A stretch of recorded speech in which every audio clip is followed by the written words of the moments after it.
আসসালামু আলাইকুম।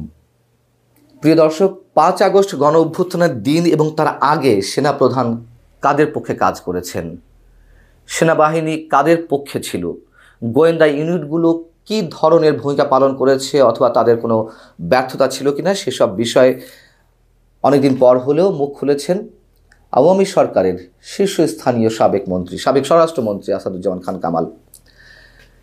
ভারতের প্রভাবশালী গণমাধ্যম ইন্ডিয়ান এক্সপ্রেসকে দেওয়া সাক্ষাৎকারে তিনি সব দায় দেওয়ার চেষ্টা করেছেন সেনা প্রধানের উপরে এবং তিনি বলছেন এটি একটা যৌথ অভ্যুত্থান ছিল, ইসলামী উগ্রবাদী অভ্যুত্থানের সঙ্গে এটি সেনা অভ্যুত্থান হিসেবেও তিনি বিবেচনা করছেন বা মন্তব্য করছেন।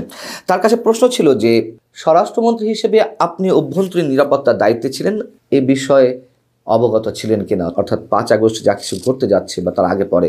তিনি বলছেন যখন থানাগুলো আক্রমণের শিকার হচ্ছে, পুলিশ কার্যত অকার্যকর হয়ে পড়ে, এমন পরিস্থিতিতে মৃতদেহ সাক্ষী করে তাদের মৃতদেহ গণনা ছাড়া আর কিছুই করার থাকে না। যেখানে পুলিশ সাধারণ জনগণের নিরাপত্তা দেবে, সেই পুলিশে যদি নিরাপত্তাহীনতার মধ্যে পড়ে যায় তাহলে আর কি করার থাকে।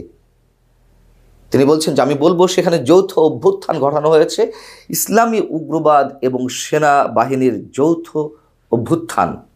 সাবেক এই স্বরাষ্ট্রমন্ত্রী তিনি নিজের ব্যর্থতার কথা বিন্দু মাত্র মনে করেন না এবং তার কাছে যখন প্রশ্ন করা হচ্ছে যে স্পষ্টতই এখানে গোয়েন্দাদের বড় রকমের ব্যর্থতা ছিল, সাবেক স্বরাষ্ট্রমন্ত্রী হিসেবে আপনি কি স্বীকার করেন? তিনি বলছেন যে হ্যাঁ, আমি একমত এখানে গোয়েন্দাদের বিশাল ব্যর্থতা ছিল। সেনাবাহিনীর একটি বিশেষ গোয়েন্দা ইউনিট রয়েছে ডিজিএফআই, জাতীয় নিরাপত্তা সংস্থা বা জাতীয় নিরাপত্তা গোয়েন্দা সংস্থাও সরাসরি প্রধানমন্ত্রীর কাছে রিপোর্ট করে এবং তার অংশ বিশেষ যেটুকু পায় স্বরাষ্ট্র মন্ত্রণালয়।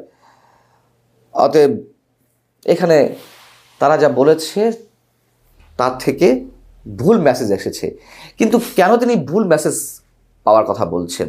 তিনি সরাসরি যেটি পেয়েছেন সেটুকুই আমরা ভুলে যাচ্ছি। আমাদের নিশ্চয়ই একটি ভিডিওর কথা মনে পড়ে যেটি ভাইরাল হয়েছিল। রাজধানীর ওয়ারিজনের একজন পুলিশ কর্মকর্তা তাকে মোবাইলে ভিডিও ফুটেজ দেখাচ্ছিল এবং বলছিল, স্যার একটা একটা গুলি করি, একটা একটা মরে, বাকিগুলো দাঁড়িয়ে থাকে। তিনি কি নির্বিকার ভঙ্গিতে দেখছিলেন, কি ঘটতে যাচ্ছে তিনি জানতেন না, এটিকে আমাদের বিশ্বাস করতে হবে।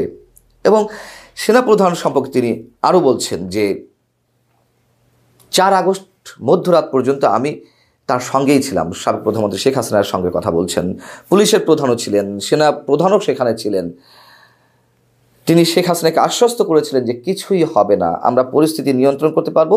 সেনাপ্রধান শেখ হাসিনাকে বলেছিলেন আপনার সুরক্ষার দায়িত্ব আমার জিম্মায়। এসব কিছু সাক্ষী আমি নিজে।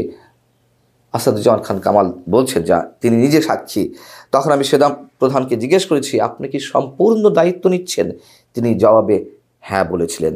এরপর আমি আমার অধীনে থাকা পুলিশ প্রধানকে সেনা প্রধানের সঙ্গে স্বাধীনভাবে আলোচনা করার কথা বলেছি, তারা যেন সব স্বাভাবিক করে ফেলে। কিন্তু 5 আগস্ট কি হলো সেটা তো স্বরাষ্ট্রমন্ত্রীর ভালো জানার কথা।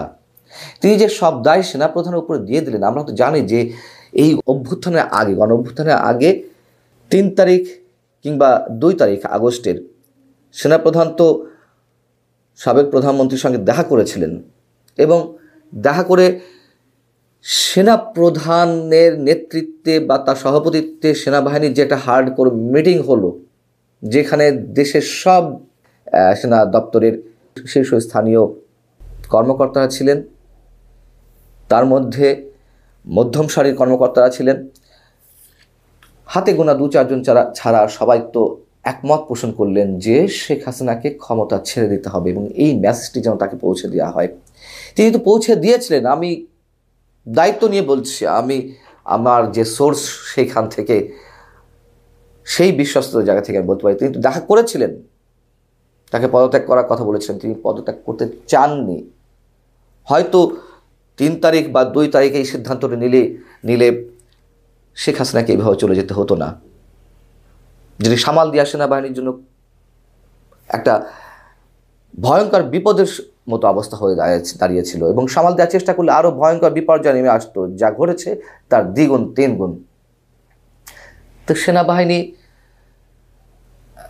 শেখ হাসিনাকে নিরাপদে দেশটাকে তো ব্যবস্থা করে দিয়েছেন, এটা তো ওপেন সিক্রেট। সেনাপ্রধান যতই বলুন না কেন, তিনি প্রয়োজনের খাতিরে, সময়ের প্রয়োজন তিনি সেটি প্রথম দিকে অস্বীকার করেছিলেন যে আমি কিছুই জানতাম না। কিন্তু এটা আমরা জানি, এটা ছাড়া তারা কোনো গত্যন্তর ছিল না। পক্ষে বিপক্ষে নানান মতামত গড়ে উঠতে পারে যে তিনি শেখ হাসিনাকে পালিয়ে যেতে সাহায্য করেছেন। কেন করেছেন, তিনি থাকলে কি হতো, আমরা একটু কল্পনা করে দেখতে পারি। সব জায়গায় নীতি কথা চলে না। যাই হোক, তিনি তো কথা রেখেছেন তাহলে যে তার নিরাপত্তা সেনাপ্রধানের জিম্মাতেই, এবং তিনি সেই ব্যবস্থাটি করেছেন। এরপরে কয়েকটি অন্য প্রশ্ন ছিল, তার মধ্যে একটি ছিল যে দলের ভুল সম্পর্কে, আওয়ামী লীগের ভুল সম্পর্কে। ইন্ডিয়ান এক্সপ্রেস প্রশ্ন করছে যে আপনার দল কিছু মৌলিক ভুল করেছে যার ফলে ক্ষোভের সৃষ্টি হয়েছে। তিনি বলছেন যে আমি বিষয়টিকে ভুল বলবো না, তবে হ্যাঁ, দল পুনর্গঠনের সিদ্ধান্ত নিতে আমাদের অনেক দেরি হয়ে গেছে, এটাই মূল কথা। 2 বছর পর নতুন নেতাদের আসার কথা ছিল, কিন্তু আমরা যথাসময় নির্বাচন দিতে ব্যর্থ হয়েছে, মানে দলের যে কাউন্সিল। এটা একটা হাস্যকর কথা।